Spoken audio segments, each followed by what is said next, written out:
네, 안녕하세요. 는내과TV의 내과 전문의 유대현입니다. 이번 시간에도 코로나 재택치료 완전 정복이라는 주제로 강의를 진행해 보려고 하는데, 지난 시간에는 이제 건강한 성인들을 위주로 했다면, 이번에는 60세 이상, 그리고 40세 이상 기저질환자라고 좀 딱 한정지어서 이분들을 위한 강의를 좀 진행해 보도록 하겠습니다.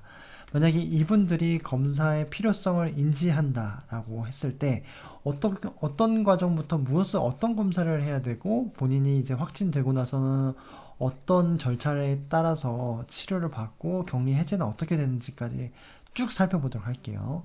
일단은 A라는 환자분이 증상이 있어요. 그래서 본인이 병원에 방문하는 경우가 있는데 그럴 경우에는 신속항원 검사를 하겠죠. 그래서 의료진이 이제 비인두까지 깊게 찌르는 그런 검사를 할 건데 거기서 양성이 나오면 PCR 하기 위해서 선별진료소로 가겠고, 만약에 본인이 집에서 자가진단 키트가 있어서 이제 콧구멍을 이제 검사를 했는데 거기서 두 줄이 뜨는 경우에서도 PCR 검사를 하기 위해서 선별진료소로 가야겠죠. 근데 선별진료소 가면 무조건 다 해주는 게 아니라 만약에 증상이 있어서 이렇게 진료를 보고 왔어요. 이럴 경우에는 의사소견서를 제출을 해야 PCR 검사를 받을 수 있고요.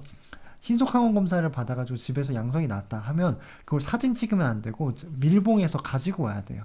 그래서 이걸 통해서 나 이제 PCR 검사 해야 된다라고 하면 PCR 검사를 받을 수 있습니다.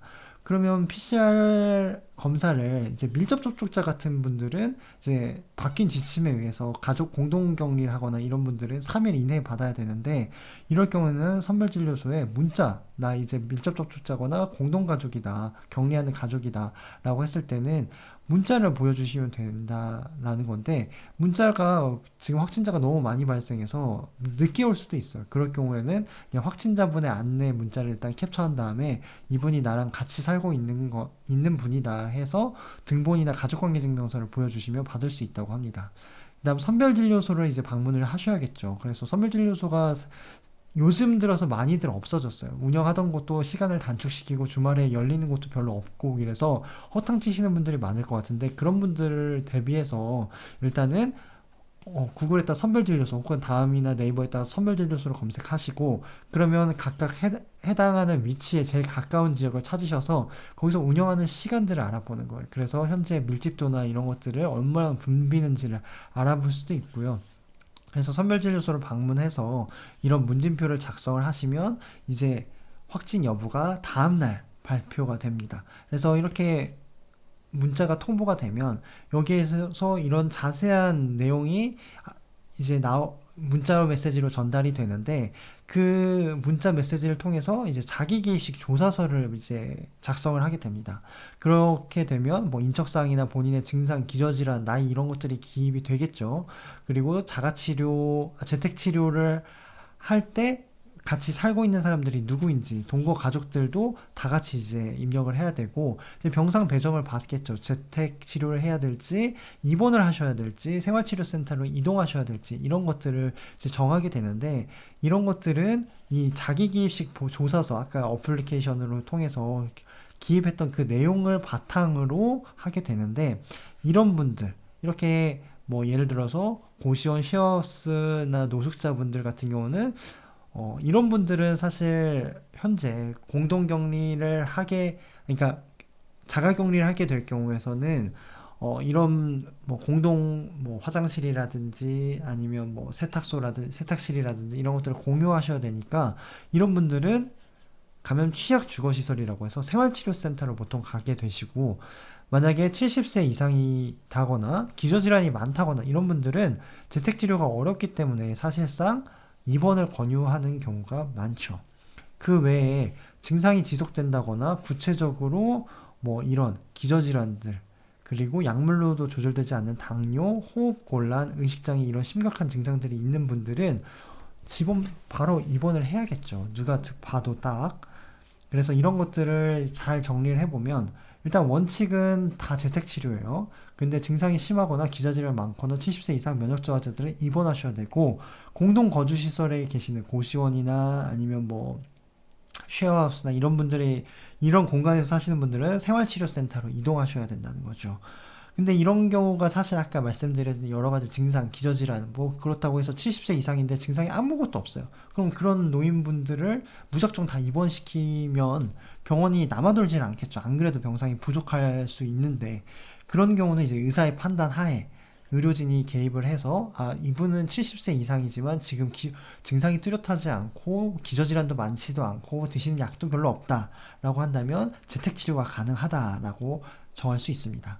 그럼 재택치료 분류를 이제 방금까지 재택치료 할지 말지, 입원할지, 공동생활시설, 즉 생활치료센터로 이동해야 될지를 정했는데, 이제 이런 것들을 다 배제하고 재택치료가 확정이 됐어요. 그럼 그분을 어디 일반 관리군으로 놓을지 집중관리군으로 놓을지를 이제 결정을 해야 되거든요.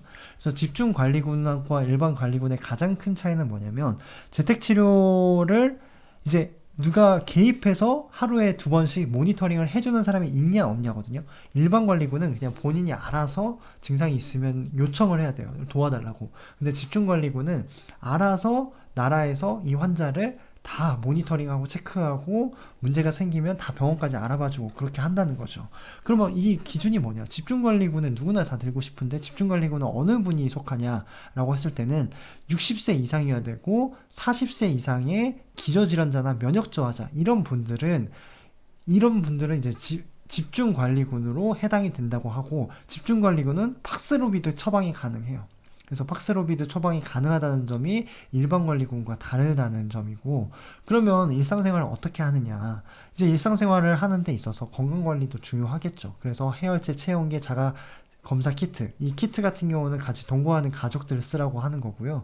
그 다음에 의료용 산소 포화도, 세척용 소독제 이런 것들을 예전에는 다 줬어요. 확진자랑 동거가족까지 다 줬는데 지금은 60세 이상만 주고 있어요. 40세 이상도 아니에요. 이 경우는 60세 이상 노인만 주고 있다라고 알고 계시면 되겠고, 그 다음에 재택치료를 할 때 제가 이전 그 강의에서도 말씀드렸지만 외출을 절대 하시면 안 되고, 꼭 필요하다면 2시간 이내에 뭐 마스크를 착용한 상태에서 생필품을 구입한다는 전제 하에서만 나갈 수 있다는 걸 알고 계시고, 식사는 반드시 혼자 하셔야 되고, 밥그릇, 식기, 침대, 컴퓨터 이런 것도 다 따로 쓰셔야 되고, 매일 한 번씩 소독 티슈로 문 손잡이나 전등 스위치 같은 걸 닦아주셔야 되고, 가족분들 모두 손 씻기를 잘 하셔야 되고, 어쩔 수 없이 가족들을 만나야 된다.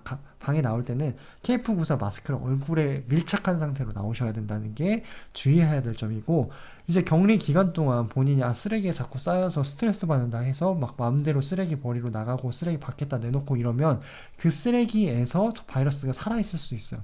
그러면 그 바이러스가 동거 가족들에게 전파될 우려도 있고, 그 쓰레기를 외부에 배출하다가 그 쓰레기를 만진 청소부 공무원분들께서 그 바이러스 때문에 전파될 우려가 있기 때문에 격리가 해제되고 나서 배출하라는 거죠. 그래서 이 점은 굉장히 기억하시고 주의하셔야 된다는 거고, 그냥 버리면 안 되고 한 번 봉투에 담은 다음에 다시 또 담은 다음에 그 이중 밀봉한 상태에서 외부를 다 소독으로 닦아주셔야 된다는 게 중요한 점입니다.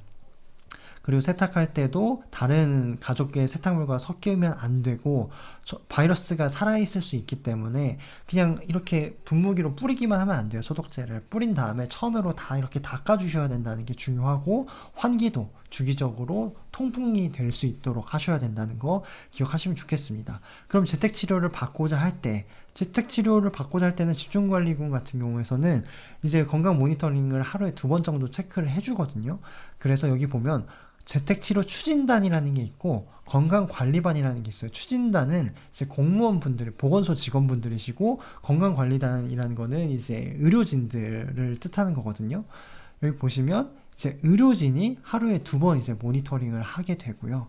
그래서 유선 전화로 이제 모니터링 해요. 뭐 지금 상태는 어떻습니까? 뭐 산소 포화도가 있으니까 산소 포화도는 지금 얼마인가요? 뭐 이런 것들, 체온은 얼마인가요?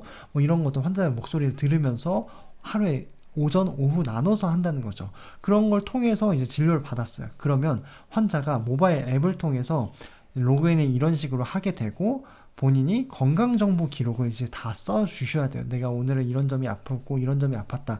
그럼 이제 유선 진료할 때 그런 데이터를 통해서 의료진이 환자와 더 원활하게 소통할 수 있다는 거고, 그래서 의사가 만약에 환자가 약이 필요하다 하면 이전에 일반관리군과 마찬가지로 약국에 처방전을 보내고, 그럼 약국에서 약을 지은 다음에 뭐 여전히 돈을 안 내셔도 돼요. 그리고 그 약은 공동격리자가 이제 수령을 해서 환자분께 전달을 하셔야 된다는 거 기억해 주시면 좋을 것 같고요.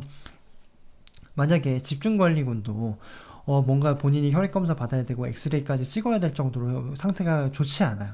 그럴 경우에서는 물론 입원을 하셔야겠지만 그래도 본인이 조금 견딜만 하다. 그럴 경우에는 단기 외래 진료센터가 진료가 가능하거든요. 이럴 경우는 사전에 예약한 다음에 가셔야 되는데 집중관리군 같은 경우에서는 여기 처음에 문자가 날아갈 때 본인이 이런 외래 진료센터에서 연락을 하셔야 되고 응급 상황에서는 여기 연락하셔야 되고 매일 1회에서 2번 전화 오시는 곳이 이쪽인데 이쪽 진료자분들이 결국 주치의니까 이분들과 상의를 해보세요라고 문자를 이렇게 여러 군데 이제 연락처를 드리거든요. 그래서 이 연락처를 토대로 연락을 하셔서 본인이 외래진료센터를 가야 될지, 가야 된다면 어디로 가야 될지 이런 것들을 다 안내를 받으실 수가 있습니다.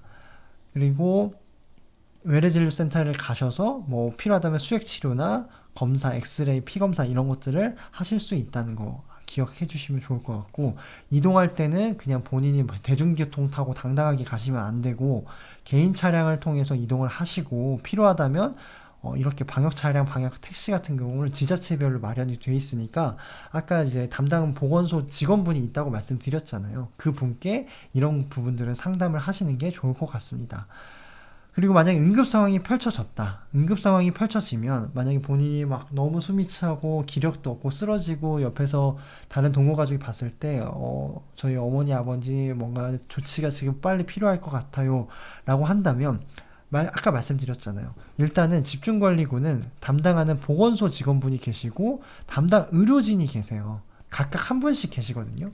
이분들께 연락을 취하는데 의료진 같은 경우 연락이 잘 안 될 수도 있어요. 그러면 이제 보건소 직원분께 연락을 하셔서 빨리 응급 상황에 조치를 취할 수 있도록 도움을 여러 군데 연락을 하게 되거든요.